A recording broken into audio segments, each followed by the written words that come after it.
So hello friends, इस lecture में हम विवाह, परिवार एवं नातेदारी नाम का जो टॉपिक है हमारे सोशियोलॉजी ऑप्शनल में, उसको हम कवर करेंगे और समझेंगे इसमें हमें कैसे अटेम्प्ट करना है इससे रिलेटेड क्वेश्चंस को। तो चलिए शुरू करते हैं।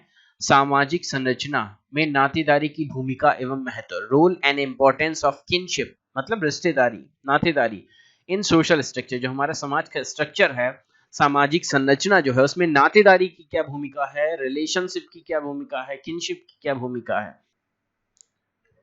प्रस्तावना क्या कहती है? अंग्रेजी भाषा के किनशिप शब्द की हिंदी संगोतता, मतलब हिंदी परिवर्तन में बंधुत्व, नातेदारी और सृजन की गई है।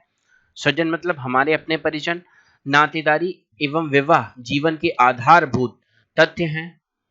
यौन इच्छा, यौन इच्छा जो हमारा सेक्सुअल डिजायर होता है, वो विवाह को जन्म देती है, और विवाह परिवार एवं नातेदारी को।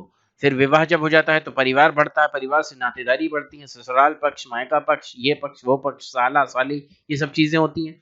सृष्टि के प्रारंभ से ही, सृष्टि के प्रारंभ से ही जिन बातों ने व्यक्तियों को एकता के सूत्र में बांधने में महत्वपूर्ण भूमिका अदा की है, उनमें आर्थिक हित और समान सुरक्षा महत्वपूर्ण है। मतलब कि हमारा आर्थिक हित किस में होगा, है ना। कि जैसे कि किसी राजा ने, भाई मुगल शासक अकबर से डरकर ही जो थे हिंदू शासक ने अपनी बेटी जोधा का विवाह उनसे कर दिया, है ना। तो इससे विवाह हो गया, संबंध बंध गया। अब उनको सामाजिक सुरक्षा और आर्थिक हित भी उनके साथ लिए गए। सामूहिक सुरक्षा की भावना, आगे पढ़ते हैं। सामूहिक सुरक्षा की भावना ने ही कई छोटे छोटे संघों, छोटे मोटे संघों के निर्माण की प्रेरणा दी, जो परिवार से लेकर राष्ट्र तक हैं। छोटे मोटे संघ हो जाते हैं, वो या तो राष्ट्र बन जाते हैं या संघ बन जाते हैं। जैसे नागालैंड अपना चाहता है, वैसे तो भारत राष्ट्र एक पूरा अभिन्न अटूट अंग है, लेकिन उसमें भी कुछ अलग अलग ग्रुप्स हैं जो चाहते हैं कि हम एक पास रहेंगे तो जो है हम ज्यादा स्ट्रिक्ट, हम ज्यादा आर्थिक रूप से अपने आप को फायदा पहुंचा सकेंगे। जैसे मराठा क्षेत्र में मराठा लोग कहते हैं कि हमें रिजर्वेशन चाहिए, हम एक साथ महाराष्ट्र में रहेंगे तो हमारी ज्यादा आर्थिक सुरक्षा रहेगी, समान सुरक्षा रहेगी, है ना। इस तरीके से नागालैंड वाले चाहते हैं कि हमारा अलग एक क्षेत्र होना चाहिए, हमारा उस पर अधिकार होना चाहिए, कोई और एंट्री ना कर पाए। ऐसा ऐसा तरीके का जो है व्यवहार रहता है लोगों का। समान भाषा, धर्म, जाति एवं राष्ट्र के लोगों के बीच व्यक्ति अपने को अधिक सुरक्षित महसूस करता है, लेकिन इनसे भी अधिक सुरक्षित वह अपने नातेदारों में पाता है।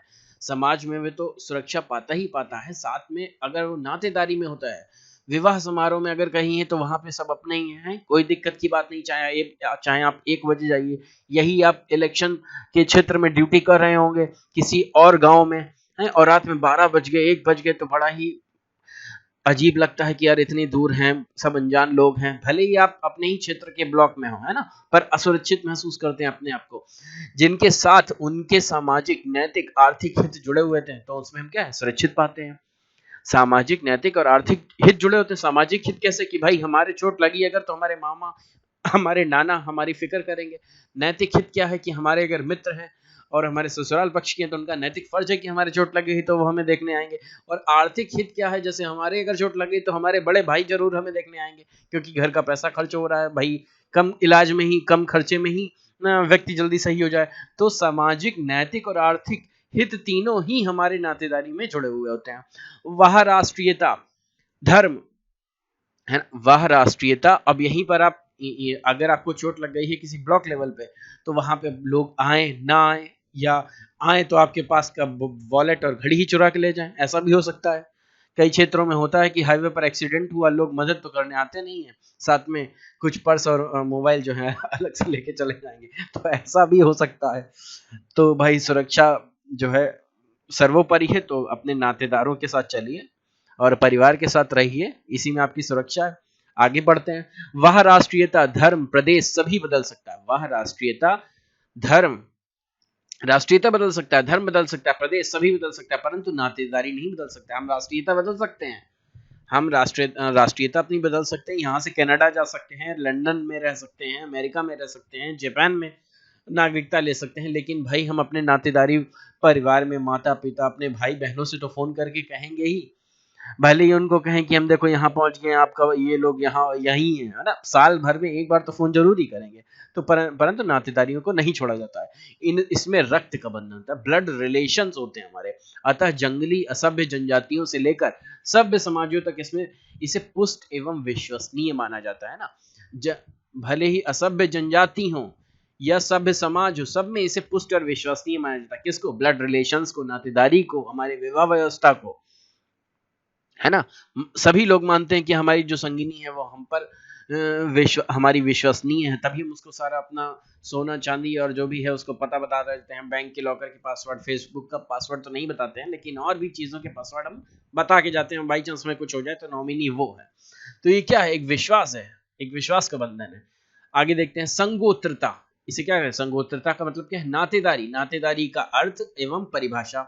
चलिए, ये आ सकता है कि नातेदारी की परिभाषा और अर्थ बताइए। Meaning and definition of kinship है, please briefly describe the meaning and definition of kinship. तो फिर चार्ल्स विनिक, ये जो चार्ल्स विनिक है हमारे सोशल थिंकर हैं, सोशल सामाजिक विचारक हैं, इन्होंने नातेदारी की क्या परिभाषा दी है? तो क्या लिखा है इन्होंने कि संगोत्रता नातेदारी व्यवस्था में समाज द्वारा मान्यता प्राप्त संबंध आ सकते हैं। समाज द्वारा मान्यता प्राप्त संबंध कौन से? साला साली, आपकी पत्नी है, ये तो समाज द्वारा मान्यता प्राप्त संबंध है। और जो ब्लड रिलेशन है वो हमारे माता पिता है, जो कि अनुमानित और वास्तविक वंशावली संबंधों पर आधारित है। अनुमानित है, अनुमान किए गए, वास्तविक वंशावली जो हमारी वंश है उसी के हिसाब से संबंधों पर आधारित है। ये तो किसने कह दिया? चार्ल्स विनिक ने कह दिया। चार्ल्स विनिक, विनिक ने दिल विन कर लिया। तो ये तो और रेड क्लिफ ब्राउन क्या बताते हैं? ये जो ब्राउन साहब हैं ये कहते हैं नातेदारी सामाजिक उद्देश्यों के लिए स्वीकृत वंश संबंध है। स्वीकृत वंश संबंध है जो कि सामाजिक संबंधों के परंपरागत संबंधों का आधार है। सामाजिक संबंधों के परंपरात्मक संबंधों का आधार है। सामाजिक उद्देश्यों के लिए स्वीकृत वंश संबंध है, जो हमें स्वीकृत वंश है उसका संबंध है।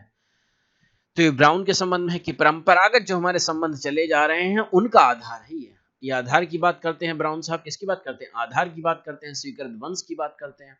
अब आते हैं डॉक्टर रिवर्स के अनुसार, कहते हैं संगोत्रता, बंधुत्व, नातेदारी सभी का मतलब एक ही चीज है कि मेरी परिभाषा उस संबंध से है जो वंशावलियों के माध्यम से निर्धारित और वर्णित की जाती है। मतलब सभी में कहीं ना कहीं वंश जो है, देखिए यहाँ पे वास्तविक वंशावली संबंधी वंश हो गया, फिर स्वीकृत वंश संबंध, और जो वंशावलियों के माध्यम से, तो मतलब वंश जो है मैटर करता है, आप किस वंश के हैं।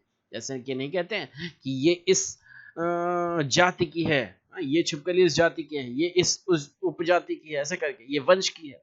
तो ये वंशावलियों के माध्यम से निर्धारित वर्णित की जा सकती है। क्या? बंधुत्वता। लूसी मेयर भाई साहब क्या कहते हैं? लूसी मेयर के अनुसार बंधुत्व में सामाजिक संबंधों को जैविक शब्दों में व्यक्त किया जाता है। बंधुत्व में सामाजिक संबंध जो होते हैं हमारे, उनको जैविक शब्दों में, जैविक जो हम जीते हैं, है ना, उन शब्दों में व्यक्त किया जाता है। जैसे भाई बहन, भौजाई, है ना, ये सब क्या है? जैविक शब्द है, भौजाई। रॉबिन फॉक्स के अनुसार नातेदारी की अत्यंत सरल परिभाषा यह है कि नातेदारी केवल मात्र स्वजन अर्थात वास्तविक, ख्यात और कल्पित समरक्तता वाले व्यक्तियों के मध्य संबंध है। तो रॉबिन फॉक्स क्या कहते हैं? ये लोमड़ी वाले जो नाम के हैं, रॉबिन फॉक्स, फॉक्स का मतलब लोमड़ी। लोमड़ी क्या कहती है कि नातेदारी केवल मात्र स्वजन जो अपने ही परिजन है अर्थात वास्तविक, ख्यात, कल्पित समरक्तता, है ना, हमारे जो सेम ब्लड रिलेशंस वाले हैं व्यक्तियों के मध्य संबंध है नातेदारी। नातेदारी केवल अपने ब्लड रिलेशंस के बारे में संबंध है नातेदारी, और जो बिना ब्लड, हमारे सेम ब्लड का नहीं होगा उसको हम नातेदारी नहीं कह सकते हैं। ये इनका मानना है रॉबिन फ्लक्स का। तो सबकी अपनी अपनी परिभाषा है, आप इसको एक एक टर्म के थ्रू वंशावली जो है लगभग सभी में यूज हुई है। और ये क्या बात कहते हैं फॉक्स जो है, लोमड़ी भाई साहब क्या बात करते हैं कि समरक्तता होनी चाहिए। इनके टर्म में क्या मेन है, इनको हम कैसे याद करेंगे? जैसे विनिक को जब आप याद करेंगे तो ये तो कहेंगे कि वास्तविक वंशावली संबंधित आधारित है, और ब्राउन साहब क्या कह देंगे? स्वीकृत वंश संबंध है। और रिवर्स साहब जो उल्टा चल देते हैं, रिवर्स हो जाते हैं, ये कहते हैं जो वंशावली के माध्यम से व्यक्त होती कोई भी संगोत्रता जो वंशावली के माध्यम से निर्धारित वर्णित की जा सकती है। जो वंशावली, तो ये तो डायरेक्ट वंशावली। और लूसी मेयर साहब क्या कह देते हैं? सामाजिक संबंधों को जैविक शब्दों में जो व्यक्त करते हैं बंधुत्व में सामाजिक संबंधों को जैविक शब्दों में व्यक्त करते हैं। इसे हम बार बार इसलिए रिवाइज कर रहे हैं ताकि याद हो सके। फॉक्स जो है समरक्तता का जिक्र करते हैं। चलिए इसे दोबारा देखिए, सुनिए, आपको याद हो जाएगा। सामाजिक संरचना में नातेदारी की भूमिका। सामाजिक संरचना जो है हमारी, उसमें नातेदारी की क्या भूमिका है, किनशिप की क्या इंपॉर्टेंस है, रोल क्या है। तो नातेदारी के सिद्धांतों को समझ लेने के बाद एक व्यक्ति समाज के अन्य पहलुओं को समझने में भी सक्षम हो जाता है। सरल और आदिम समाजों में नातेदारी एक वास्तविक संस्था है। सरल बहुत सरल हैं, आदिम समाज हैं, उसमें नातेदारी एक वास्तविक संस्था है। मतलब एक जो रियल इंस्टीट्यूशन है वो क्या है, हमारा नातेदारी है। फर्थ की मान्यता है कि नातेदारी एक ऐसी क्षण है जिस पर एक व्यक्ति जीवन भर निर्भर रहता है। जो नातेदारी है वो एक ऐसी क्षण है, किसके शब्दों में, फर्न के शब्दों में। फर्न जो है कहते हैं कि नातेदारी एक ऐसी क्षण है जिस पर व्यक्ति जो है हमेशा आत्मनिर्भर रहता है। डंडा पकड़ के ही चलता है नातेदारी का। जब पैदा होते हैं तो माता पिता संभालते हैं, बड़े होते हैं तो भाई बहन भी सहारा देते हैं, उससे बड़े होते हैं तो फिर भाई के घर, मामा के घर रह के पढ़ते हैं या ऐसा कुछ करते हैं ना। फिर उसके बाद आते हैं तो माता पिता सहारा देते हैं, फिर नौकरी करते हैं तो कहीं पे चाचा के यहाँ रह के कहीं नौकरी जॉब कर रहे हैं, है ना, ऐसा। तो हमारा जो है जीवन नातेदारी पे व्यवस्थित होता है। पहले जो आदिम समाज था तो उसमें तो नातेदारी का ही चलता था कि कबीले में जो राजा है उसका पुत्र जो है वही जो है अधिकारी बनेगा, ऐसा करके, है ना। यह अगणित स्थितियों में उसके व्यवहार को नियंत्रित करती है। नातेदारी का अध्ययन न केवल रोमांचक ही अपितु उपयोगी है। नातेदारी का जो अध्ययन है न केवल रोमांचक है अपितु उपयोगी भी है। जैसे कि हम गांधी जी का परिवार पढ़े हैं। कौन गांधी जी, राहुल गांधी जी के, इंदिरा गांधी जी के बाद बापूजी ने तो उनको नाम अपना दे दिया इंदिरा गांधी जी के बाद पढ़े तो राजीव गांधी हैं, फिर उनके बाद उनकी जो भाभी जी थी जो बीजेपी में चली गई। तो इस परिवार को अगर हम पढ़ें तो हमें समझ में आता है कि इतनी नातेदारी इंपॉर्टेंट है। आप एक इतनी बड़ी फैमिली, इतनी नातेदारी में हुए हो कि आपको जो है कुछ करने की आवश्यकता नहीं, सब कुछ बना बनाया आपको मिल सकता है अगर आप नातेदारी का सही से उपयोग कर पाए। अगला पॉइंट हम देखते हैं, विवाह एवं परिवार का निर्धारण। विवाह और परिवार का निर्धारण कैसे होता है, आप देख लीजिए। नातेदारी ही यह तय करती है कि एक व्यक्ति को विवाह का क्षेत्र क्या होगा। बताइए, नातेदारी। अभी हम चाहें तो ब्राह्मण का विवाह गुप्ता जी में नहीं हो सकता, गुप्ता जी का विवाह सिंह साहब में नहीं हो सकता है ना, अभी के माहौल में। अब बात की 10 साल के माहौल में क्या होगा उसका हम कुछ नहीं कह सकते, लेकिन फिर भी समाज में कुछ ना कुछ प्रेशर तो है। तो एक व्यक्ति के विवाह का क्षेत्र क्या होगा ये नातेदारी तय करती है। किस प्रकार का विवाह निषिद्ध है, किसे मान्यता दी गई है, किसे अधिमान्यता प्रेफरेंस दिया जाना चाहिए, ये सब क्या तय करता है, नातेदारी तय करती है। विवाह परिवार के निर्धारण में नातेदारी का क्या रोल है, इस बात को हम डिस्कस कर रहे हैं। दूसरे शब्दों में अंतर्विवाह, बहिर्विवाह, समलिंग सहोदरज और विषमलिंग सहोदरज विवाह, पैरेलल कजिन और क्रॉस कजिन मैरिज आदि का निर्धारण नातेदारी के आधार पर ही होता है। परिवार में रक्त एवं विवाह संबंध पर आधारित सदस्य पाए जाते हैं। दोनों ही प्रकार के सदस्यों को हम नातेदार कहते हैं। परिवार का विस्तार नातेदारी का विस्तार है। परिवार के प्रकार विभिन्न नातेदारों की भूमिका में पाए जाने वाले भेदों को प्रकट करते हैं। विभिन्न नातेदारों की भूमिका में पाए जाने वाले भेदों को प्रकट करते हैं। मतलब विभिन्न नातेदार जो होते हैं वो अलग अलग भूमिका में होते हैं। मापा, चाचा, फूफा, ताऊ, है ना, ये सब अलग अलग भूमिका में है। उदाहरण के लिए मात्र सत्तात्मक परिवार में भाई की भूमिका अपनी बहन के परिवार में महत्वपूर्ण होती है। भाई की भूमिका अपनी बहन के परिवार में महत्वपूर्ण होती है। वहीं परिवार का संचालन करता है और वही सबकी आर्थिक क्रियाओं का केंद्र भी होता है। परिवार की शक्ति एवं सत्ता उसके हाथ में होती है। पति ऐसे परिवार में महत्वपूर्ण भूमिका अदा नहीं करता। इसके विपरीत पितृसत्तात्मक परिवार में, बहन के परिवार में भाई की भूमिका नगण्य है। बात समझ रहे हैं? तो पितृसत्तात्मक जहां पिता का ही सब कुछ चलता हो तो वहां पे साला क्या करेगा जाके, है ना, साले को सब्जी रोटी पानी लाने के लिए रखा जाएगा। उसको कोई ये नहीं कि बैंक में कहाँ इन्वेस्टमेंट करना, शेयर, ये नहीं पूछा जाएगा। लेकिन मात्र सत्तात्मकता अगर जहाँ पे है वहां पे मामा जी को बहुत सपोर्ट दिया जाएगा कि मामा जी से पहले पूछ लीजिए कि कौन सी दवाई खाई जी, कहाँ एडमिट किया जाए, ऐसा सब कुछ पूछा जाता है। अब देखिए रेडक्लिफ ब्राउन साहब ने क्या कहा है, जैसे मानवशास्त्री ने नातेदारी व्यवस्था का प्रकार्यात्मक विवेचन किया है। उनकी मान्यता है कि विवाह में नातेदारी एक दूसरे के मध्य व्यवस्था उत्पन्न करते हैं, एक दूसरे के मध्य व्यवस्था उत्पन्न करते हैं।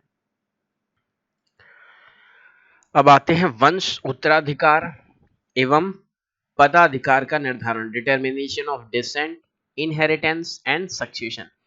कौन हमारे डिसेंट है, किस हम वंश के हैं, डिसेंट कौन सा डिसेंट है हमारा, इनहेरिटेंस उत्तराधिकार हमारा कौन लेगा, सक्सेशन पदाधिकार किसको मिलने वाला है ना। जैसे कि नेपाल में चलता था राजवंश, तो नातेदारी वंशावली का निर्धारण करती है, नातेदारी वंशावली का निर्धारण करती है। वंशावली की लंबाई प्रतिष्ठा का मापदंड होती है, मतलब जितना लंबा वंश होगा, जैसे कि मुगल वंश में पहले बाबर, हुमायूं, जहांगीर, अकबर, तो जितना बड़ा वंश था माना जाता है बहुत बड़ा वंश है, और उतनी ही उनकी प्रतिष्ठा होती है ना। जैसे कि कहीं नेहरू जी थे, उसके बाद इंदिरा गांधी, उसके बाद राजीव गांधी, अभी 4-5 गांधी और अच्छे होते अगर, और बढ़िया काम करने वाले राष्ट्रभक्त, देशभक्त और मेहनती होते, तो गांधी परिवार जो है स्वर्ण युग कहा जाता है, जैसे अकबर ने बना दिया था उस समय। तो वैसे ही याद किया जाता गांधी परिवार भी। लेकिन क्या हुआ, धीरे धीरे डिग्रेडेशन होता ही है। तो उसी हिसाब से क्या कह रहे हैं, वंशावली की लंबाई प्रतिष्ठा का मापदंड होती है, वंशावली की लंबाई प्रतिष्ठा का मापदंड होती है।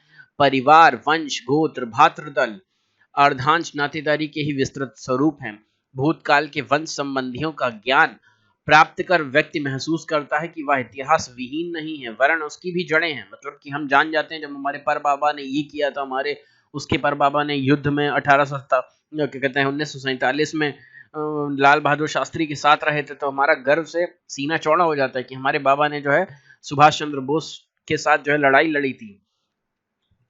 तो हम भी जान जाते हैं कि हम भी इतिहास से जुड़े हुए हैं, हम भी भारत के ही हैं, है ना। तो हमारा गर्व से सीना चढ़ा हो जाता है। और जो कोई क्या कहते हैं, कहाँ से है, अगर मान लीजिए कोई घुसपैठिया है, बांग्लादेश से है, तो वो क्या सोचेगा, अरे हम वहां से भगाए गए थे, फिर उधर से बांग्लादेश में से भगाए गए, फिर उसके बाद भगाए गए, हमारा कोई देश ही नहीं, कोई राष्ट्र नहीं, तो वो जुड़ाव महसूस नहीं कर पाएगा, है ना। वो अलग थलग ही महसूस करेगा, जैसे तैसे मार पीट के, मार काट के अपना जो है जीवन यापन करने की सोचेगा। लेकिन जो यहाँ का व्यक्ति होगा वो कहेगा यार हमारे बाबा जो थे यहीं के देश के थे, उन्होंने जान दे दी अपनी, लेकिन ये सब गलत काम नहीं किया, हम भी नहीं करेंगे, तो वो बहुत मेहनत करेगा, है ना।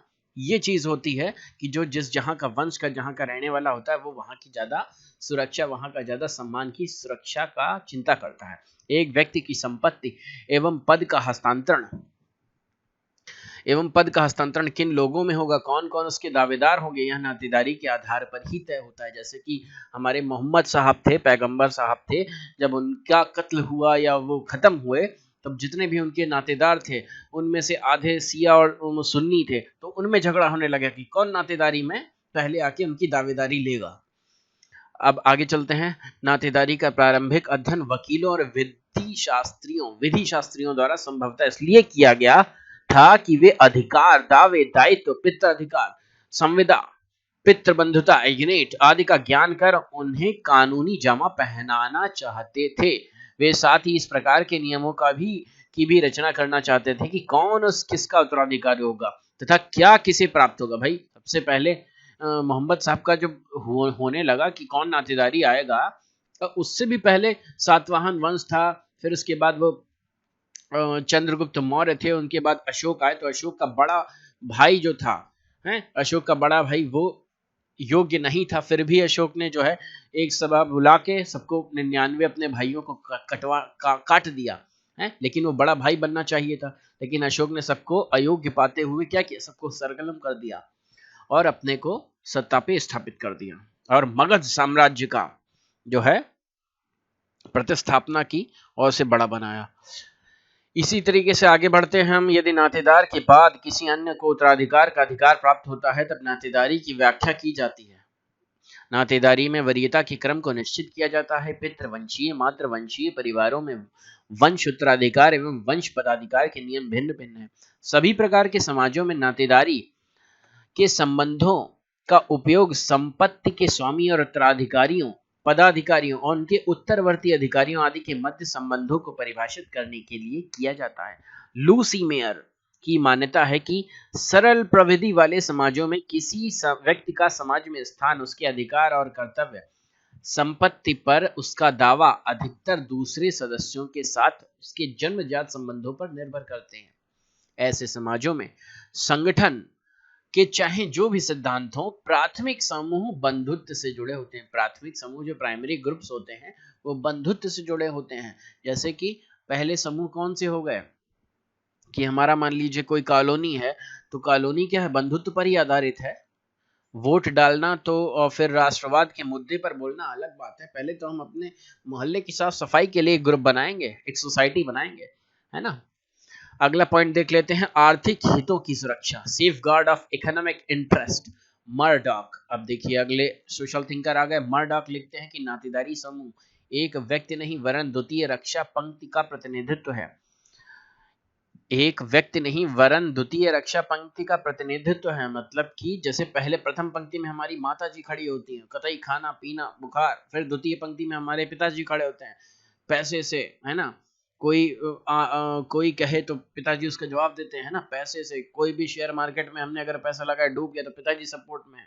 कोई जेल क्या कहते हैं मुकदमा हो गया तो वो संबंध में। उसके बाद कौन है, फिर हमारे चाचा वाचा बाहर से होते हैं। अगर माता पिता लगे हैं, उनके हाथ से निकल रही हैं चीजें, तो फिर चाचा भाई भतीजे ये सब लगते हैं। तो ये लेयर्ड हमारा सोशल स्ट्रक्चर है जो सिक्योरिटी के साथ है। तो इसमें हम अपने आप को सुरक्षित महसूस करते हैं। जब एक व्यक्ति संकट और अथवा कठिनाई में होता है, अथवा जब उसे किसी आर्थिक कार्य को या सांस्कृतिक दायित्वों को पूरा करना होता है, संक्षेप में जब उसे परिवार की बाहर सहायता की आवश्यकता होता है, वह अपने विस्तृत नातेदारी समूह की ओर सहायता के लिए निहार सकता है। अतः समुदाय अथवा संपूर्ण जाति में अन्य सदस्यों की अपेक्षा नातेदारों को उसे सहायता देने का दायित्व सर्वाधिक है। वह भी इसी प्रकार रिश्तेदारों में पारंपरिक दायित्वों में बंधा होता है ना। वह भी इसी प्रकार रिश्तेदारों से पारंपरिक दायित्वों से बंधा होता है। इसमें भी रक्त संबंधी विशिष्ट महत्व रखते हैं, क्योंकि वैवाहिक नातेदार की तुलना में रक्त संबंधियों का एक व्यक्ति अपने अधिक निकट महसूस करता है। बात समझ रहे हैं आप। यहाँ से जाएंगे, मान लीजिए हम कानपुर या लखनऊ या किसी भी जिले के निवासी हैं उधर पूर्वी बेल्ट में, और यहाँ तो हमारे परिवार में माता पिता भाई बहन चाचा वगैरह हैं। लेकिन हम अगर दिल्ली जाते हैं और वहाँ पे हम असुरक्षित महसूस करते हैं, तो हम पहले किसको कॉल करेंगे? जो हमारे चाचा के लड़के दिल्ली शिफ्ट हुए हैं, वहाँ पे 5 साल से रह रहे हैं, तो सबसे पहले हम उन्हें फ़ोन करेंगे, ना कि हम अपने बैचलर्स फ्रेंड को जो 10 साल पहले मिले थे उनको फ़ोन करेंगे, क्योंकि वो तो पता नहीं फ़ोन उठाए ना उठाए। लेकिन जो हमारे नातेदार होंगे, रिश्तेदार होंगे, उनकी एक हमारे प्रति जिम्मेदारी है कि भाई हमने फ़ोन किया था, उन्होंने तो उठाया नहीं। फिर उसके बाद अगर वो नहीं उठाएंगे, फिर चचा को जाएगा फ़ोन, चचा कहेंगे तो उन्होंने उनका फ़ोन क्यों नहीं उठाया ना। ये सब जो चीज़ें हैं यही नातेदारी है। चलिए इस लेक्चर को इतना ही रखते हैं। अगले लेक्चर में इसका पार्ट 2 में आगे हम डिस्कस करेंगे। धन्यवाद।